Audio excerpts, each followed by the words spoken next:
Hello, this is Julie Beeling from BeneathSheepsClothing.com, and today I'm doing an interview on the topic of communism, which is obviously the topic at hand here at Beneath Sheep's Clothing. And I'm interviewing an acquaintance of mine, Milana Perepyolkina, and we were acquainted up in Salt Lake. And she is someone who grew up in the Soviet Union, and she has some thoughts about where America's headed, as do I, but she's got a unique perspective.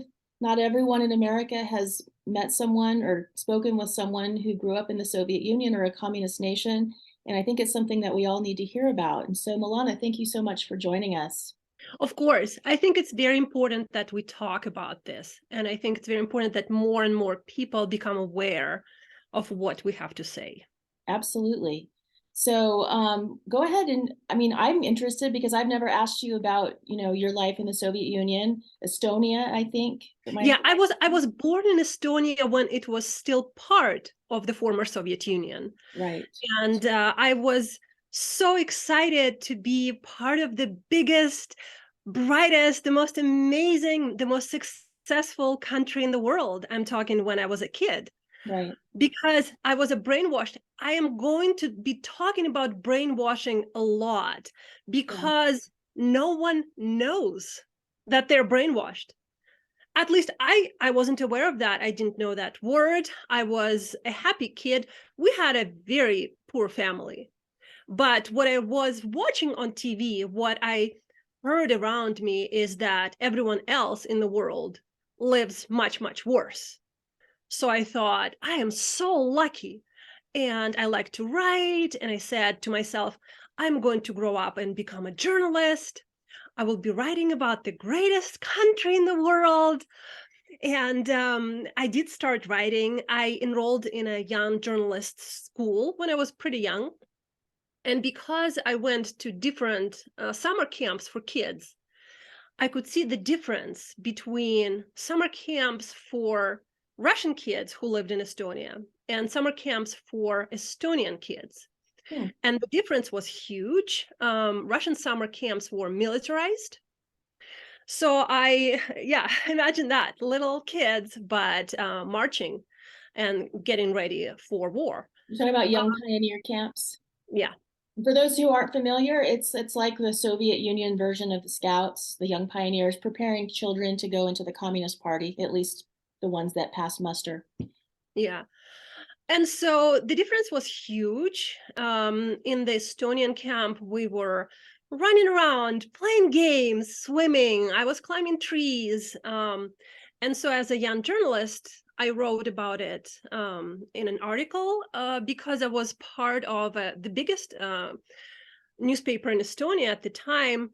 I submitted the story to the ones in charge of publishing. And they looked at me and they said, no, this is not true. And I was shocked because I lived it. It was my experience. It was true. And here I was getting ready to become a journalist. And I wrote everything that I saw, that I experienced, that I lived. And they refused to publish it. And to me, it was kind of the first step of waking up. I was still a kid, but Right. I started questioning, well, what is going on? Why something that I see and experience and live and know to be true cannot be shared with others? Why? What is the reason? Yeah. Of course, later, yeah, go ahead. Oh, I have a question for you. So, if that was your first experience, were your parents pretty much true believers in the Soviet system? I think either they were at that time Hmm. or they had to hide Hmm. or things were not discussed because it was not safe. Right, right, right. So later we began talking about it, but when I was a kid, Hmm. I think mm, I think it was not safe for them, even if they knew the truth. It Hmm. was not safe for them to share something with a kid who could Right. freely go to school and be like, "Hey, you know what my parents said?" And they would Right. be fired. The consequences would be disastrous. Did you have any friends? Did you know anyone who ever expressed any doubt whatsoever in the Soviet system when you were little and younger? Not when I was a kid. We Mhm. were required to wear a red pioneer tie. Bandana? Hmm. Yeah. And one time, I was a kind of a rebellious kid. So one time I didn't wear it to school, and my own classmates beat me up severely Wow. because I was violating the law.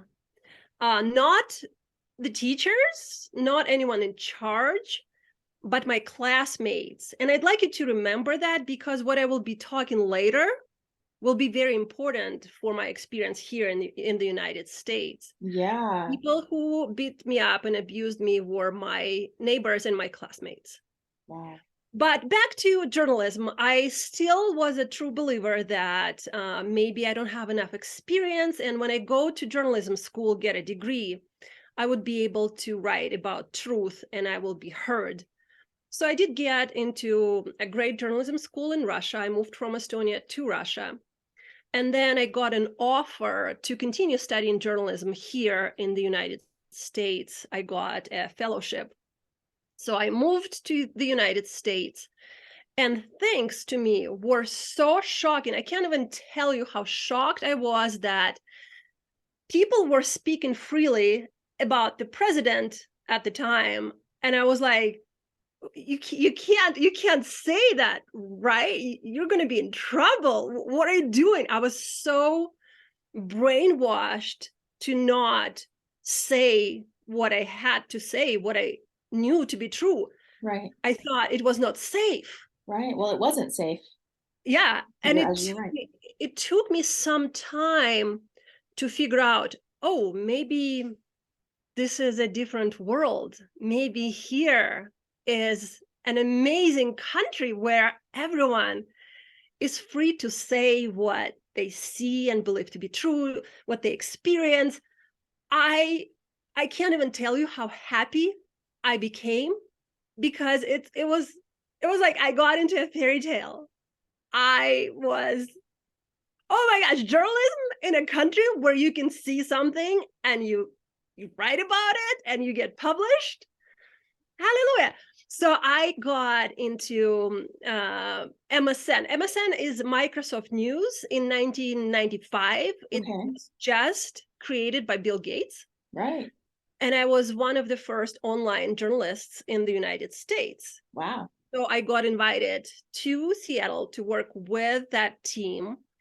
And things started to get kind of interesting, because that's where I started hearing there will be one source of information for the entire world, and it will be us. And I was Okay. like, wait a minute, isn't journalism about variety of views? Each country has a different culture and history, different government, different system. How can we be one source of information for the entire world? What if we are wrong? Yeah. Will everyone believe what we have to say? Because Wow. But before you go off on that anymore, I want to ask you really quick, like from your time coming to America in the 90s, you got here in the 90s, how long did it take for you to kind of adjust and kind of get your bearings and feel comfortable being freely expressive and really embracing freedom? I would say a year. Wow, that's pretty fast.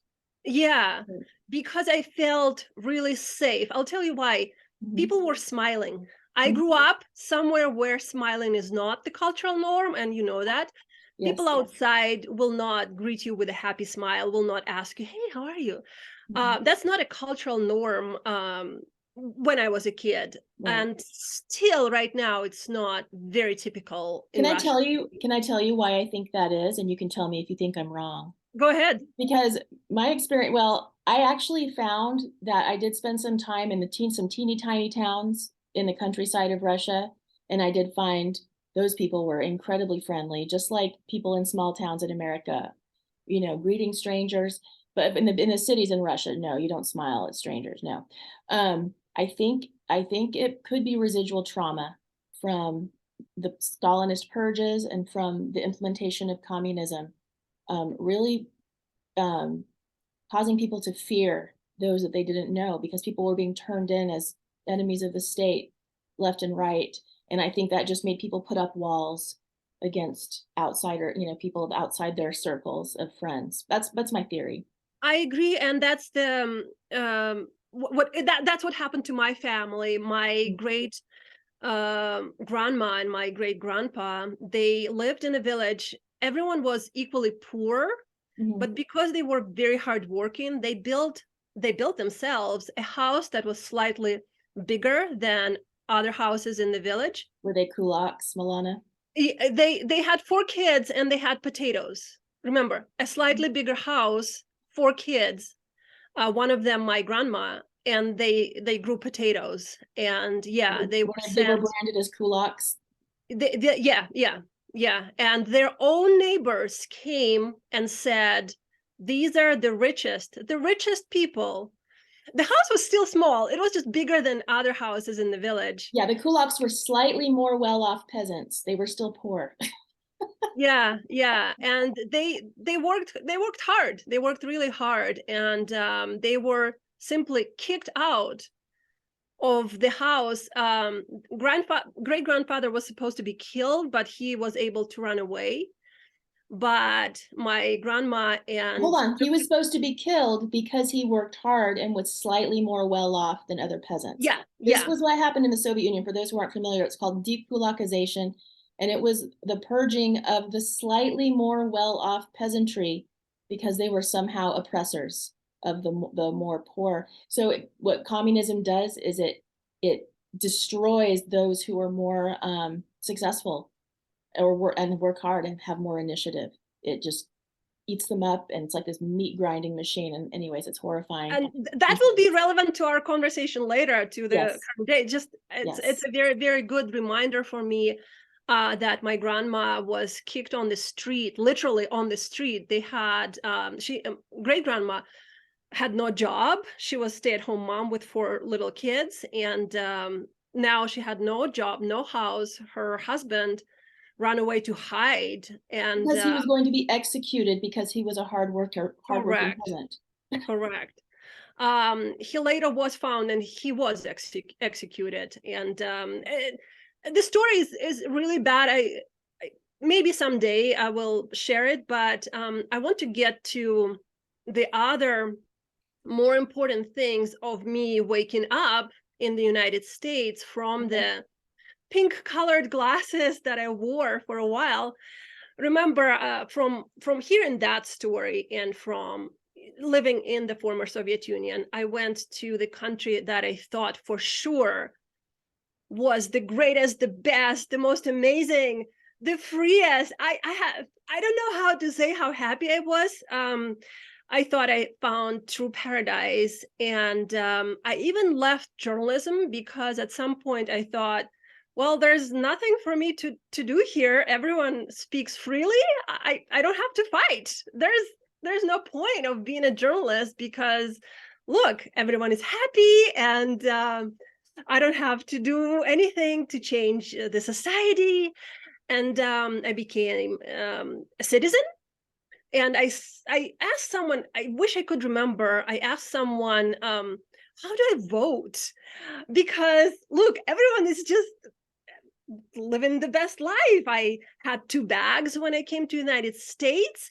I barely spoke English. I got a job. I got a house. I got the American dream. Yeah. It's true. I was like, now I get to vote. Someone told me, well, if you are super rich, you will vote Republican. And if you're not rich, you will vote Democrat. Right. And somehow, because I was so new, I didn't do any research. I didn't do anything. I'm like, I'll vote Democrat. And I'm just like, I don't care. I think everyone's going to be living a great life here because you look at me from extreme poverty without knowing English, without having rich relatives, I got my own education. I got my own job. I got my own house. I worked really hard. Anyone who is willing to put hard work is going to make it in the United States and live a happy life forever and ever. It's Right. the best dream that came true to me. That is my personal experience. Can you just, when you say extreme poverty, can you just paint us a quick picture of what that was like for you growing up? Because it's not easy for us, those of us who grew up middle class in America in my generation, to really comprehend. So please give us a little picture of what Okay, that was so like. it's a one-bedroom apartment, and in that one-bedroom apartment, there lives my grandfather, my grandmother, my father, my mother, my brother, and me. Right.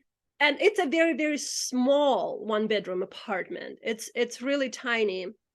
When I was a kid, they put two chairs with the backs, so backs towards me and the chairs towards the wall, and they put me on these chairs. That was your bed. That was my bed, because that Mhm. there was so many people in such a little space. Right. We didn't have hot water. Sometimes we didn't have any water. Right. We didn't have heat. We were rationing our food. Yeah. One time I was punished for eating more than my tablespoon of sour cream that everyone was rationed, and I was kind of a rebellious kid. So I'm like, what? I love sour cream. I'll eat more. But I ate someone else's portion of the sour cream. We had bones for soup. So my mom would take bones and she would boil them, and that would be soup. And kids were allowed to crack the bone and eat the bone marrow. Because we were growing, we needed food.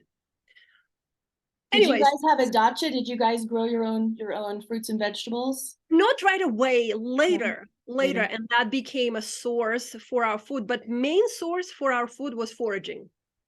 Okay. We were foraging as much as we could. So I know everything that's edible: mushrooms, berries, leaves of the trees, grasses, Herbs and lots of herbal teas. everything that was free in the forest. I started foraging with my grandpa when I was 3, and he would teach me, you can eat that, you can't eat that. So everything that we found in the forest was our source of food for a long time, because we would gather it and then we would pickle, fry, dry, salt, preserve for the entire winter. And Right. as soon as things started growing in the spring, we started eating that. Now, So as far as clothing goes, when you were, let's say, 10 years old, like how many outfits did you have? How many toys did you have? So I had one school outfit that we had to have a school uniform that was mandatory. Mm-hmm. So I had one school uniform, and then I had one alternative non-school uniform. So you wore the same outfit every day. Did you wash it every night by hand, or how did that work? We couldn't wash it at all because that was super complicated. Oh, So it was probably, don't be grossed out, but kids my age, adults at that time, probably didn't bathe more than once a month. wow. So washing clothes, it wasn't very frequent. Got it. So again, that is a very great picture compared to what most people in my generation and middle class America experience. So thank you for explaining that. So you come from that, and I lived in Russia in the late 90s.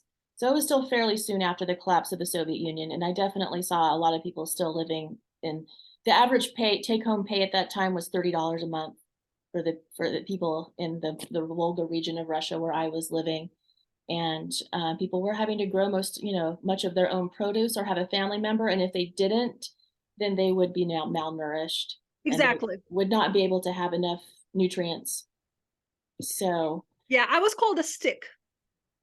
There was a reason for that. I was called a stick. And while we're talking about that, I'll show you something. I think you will appreciate it. This is mhm, a bus ticket, and I want you to look at the. Can you see that it's mhm, 40 rubles? mhm, We can say rubles or we can say $40. Doesn't matter. mhm, But notice that it's November of 92, if you mm, could see that. And it's going to okay. be a very interesting show. It's December of 92. Oh, 120 rubles. But then look at the March of 93. 150 rubles. And then April of 93. 300 rubles. Oh, I know what comes next, Milana. Whoa, 750 rubles. Whoa, 1,150 rubles. So it's 1 year. Yeah, that's crazy. It is 1 year. And keep that in mind, because I'll mention that later as we talk about what's going on right now. When I got to Russia, it would have been 40,000 rubles. That's how much the inflation. And actually, when I was there, they revalued the ruble to chop off the last several zeros because it was just getting out of hand. So yeah, massive inflation. And when that happened, all the middle class in Russia lost their bank accounts and their savings, and it was kind of crazy. And that's when spiritually I was told, because there was no food, oh, someday this is going to happen in America, only there will be blood in the streets. Because the Russians are tough people, and they took it. They're like, we've been through worse. Americans would be killing each other in the streets. Anyways, back to you, Milana. It will become relevant later in the story, but still, imagine going from that. At some point, when I was studying journalism in Russia, I had an onion, and that's all I had for a day. And then another day, I would have like one meal out of noodles, and that's all I had. But it was all over. I was in the amazing country. Again, I left journalism, got a different job, and honestly, I was living the dream. I had everything that I ever dreamed of. I went on vacations to Hawaii. I traveled the world. I had a job, and I could afford to buy a car. I could afford to buy pretty much anything I wished. Sometimes I was like, I don't know what to do with this money, because I already have everything. I'm not bragging. I am No, just you're saying just that comparing. the salary that I got allowed me to do anything I pretty much wished, even if it was excessive. Mm-hmm. And so I think that I got really, really kind of away from reality, because here's how I woke up. One time I was watching TV, and I got a satellite dish, and I could pause. If I was watching news, I could pause. And so there was a report, and the journalist said something about, I'm not going to tell you exactly because it's a controversial topic. I'm not going to say exactly what I was watching, but the main point was the reporter was saying something about thousands of people, but the headline below said hundreds of people. And I put the report on pause, and I was like, wait a minute. Oh, that's not correct. They're going to correct it. And they did. I later watched the same news, but they corrected it. And instead of hundreds, they said some. So they didn't correct it to the truth. They, how do I put it? They made sure that people watching did not understand the truth. Yeah. I got sick to my stomach. Mm. Because when was that, out of curiosity? What year-ish? I'm not, it was some years ago. I'm not Okay. willing to say exactly, because Okay. I don't want to, you know, Okay, that's fine. for bad things to happen to me right away. I'm sure they will happen at some point. But I was literally sick, because I did not expect someone to lie to me that obviously. Right. In America. Exactly. Yes. I didn't, when I was working as a journalist, I did fact checking. Wow. I had to You had to be precise. verify that what I am publishing is objective and true. And here, with, remember the pioneer camps, with my own eyes, I noticed what just happened? And the channel I was watching is one of the most watched channels. And I was shocked. So I decided to put on my journalism hat, and for everything, pause and check, pause and check, pause and check. My world was ruined. Mm. I can't even explain to you how depressed and devastated I became, I can only imagine. because something was terribly wrong and I missed it. Yeah. I still lived in that perfect world of living in my house, going to work, going on vacation, but the inside of me was no longer happy, because the realization came, people around didn't know they were lied to. Right. That was not the worst. When I tried to speak up, people turned against me. Mm. Remember how my classmates, my neighbors beat me Yeah. up? Yeah. So that started happening around me. If I were to say what I watched, what I knew, what I experienced myself again as true, Mm-hmm. I got attacked. Mm. I got attacked by people who thought that I am a terrible person. Mm. That is what I call brainwashing. Yeah. I was brainwashed twice. You can't see it until you experience something else. Right. I thought, of all people, come on. I experienced it when I was a kid. Right. I realized I was brainwashed. I would never, ever experience that again. No, I experienced it again. It's very subtle. And here's how it happens. Everyone around you speaks a certain thing. You see it on TV. Everyone else watches the same thing. They repeat the Repeated same over, message. over and over. Yeah, everyone at work who works with you repeats it. Your neighbors, your friends. And once you experience something different and you try to speak up, oh, it's the worst thing that can happen to anyone. You are now, I don't have enough words. Isolated. Ostracized, Yeah. ostracized and isolated, and you're the bad person, and they But don't then, want to listen. that's not, again, that's not the worst thing. The worst thing is when you do find people who speak the truth publicly and you see what happens to them. Give us an And example. Give us an example of someone who's gotten that treatment that that I was can't. shocking to you. There's too I many. can't. And my most important message right now is I don't have freedom of speech. Right now, I don't feel that I have free speech. I think that anything I say, if it goes public, everything will be taken away from me and I will be put in prison. That's how I feel based on what I see happening to others who are speaking freely.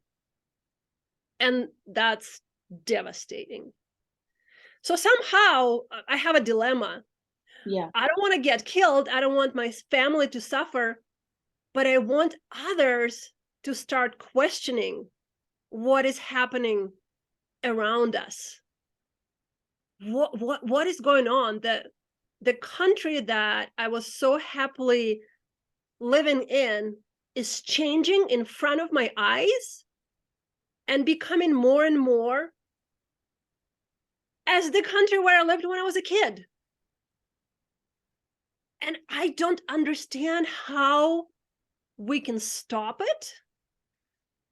I don't know if we have the power to stop it, but I want everyone to be aware of that, especially of that. that 2/3 of the world are becoming more and more separate from the dollar system. Right. And as this happens, the trust in the dollar is going to disappear. Yeah. And as it happens, that is going to happen. Yes, inflation, more and more hyperinflation, possibly. Yeah. To the dollar. So it is great for the government. If a government has enormous debt, that is fantastic. But if someone is in middle class and worked all of their lives and saved some for retirement, that's devastating. Yeah. Because everything is gone. It's gone. Yeah. And what it's like to live when money equals paper. I mean, paper like, you know, like that paper. Right. It means nothing. Right. Violence. Yeah. I lived through violence on the streets in the 90s in Russia. People get in gangs. Mm-hmm. And you probably already see that in big cities here in America. Yeah. I see that. Yeah. It's no one is safe anywhere. You could drive if you have gas to groceries, or you can walk and you can be attacked and all of your possessions can be taken away. That happened to me in Russia when I was studying journalism. I was simply walking to a store. I had a purse and I got attacked. And the purse was grabbed from me. I had food stamps in that purse. Food stamps gone. I couldn't afford to eat anything. This is what I see coming. I pray that I'm wrong. I don't think you are. I mean, I feel the hammer. I see it in my mind's eye just in these last few days, even more so. I feel like there's this hammer about to drop. And our nation, our citizens here in America have not been educated about communism. They don't understand what it is, what it does, and how Marxism, which is a playbook for preparing a country to accept communism, how Marxism has been retooled to fit our particular needs here in America in the West.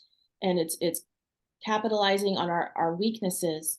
It's actually capitalizing on our strengths, the fact that we care about the underprivileged here in America. It's capitalizing and using that against us here.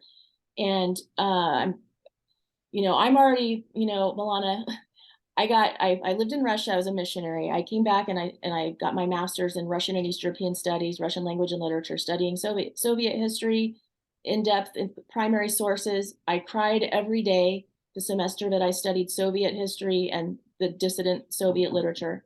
It was absolutely horrifying.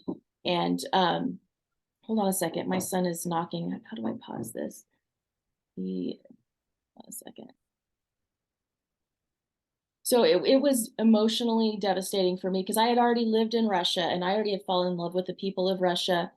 And to learn about their history and to read about all the horrors of communism, it was devastating. I started having dreams. I wrote my master's thesis. That's all, on underground Christian movements in the Soviet Union and all of that.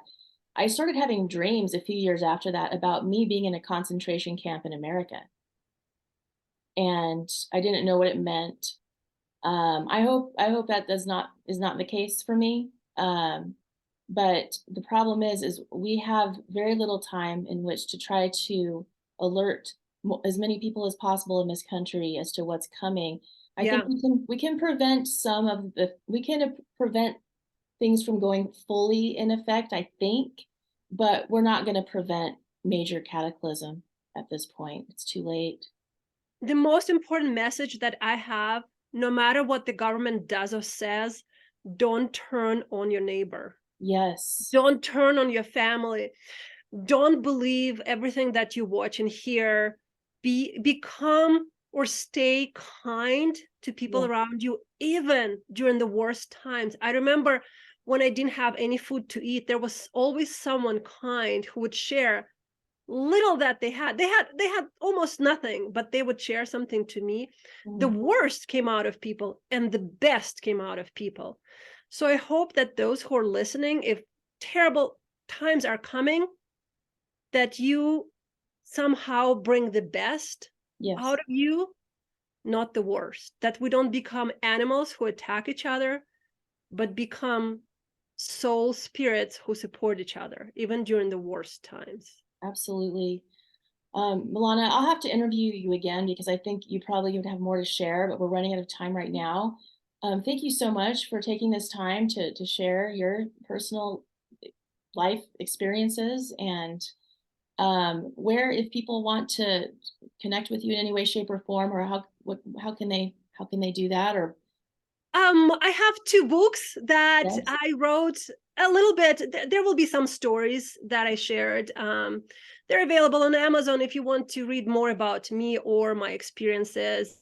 And the one that I really like called Gypsy Energy Secrets, or you can search by my name. mm-hmm.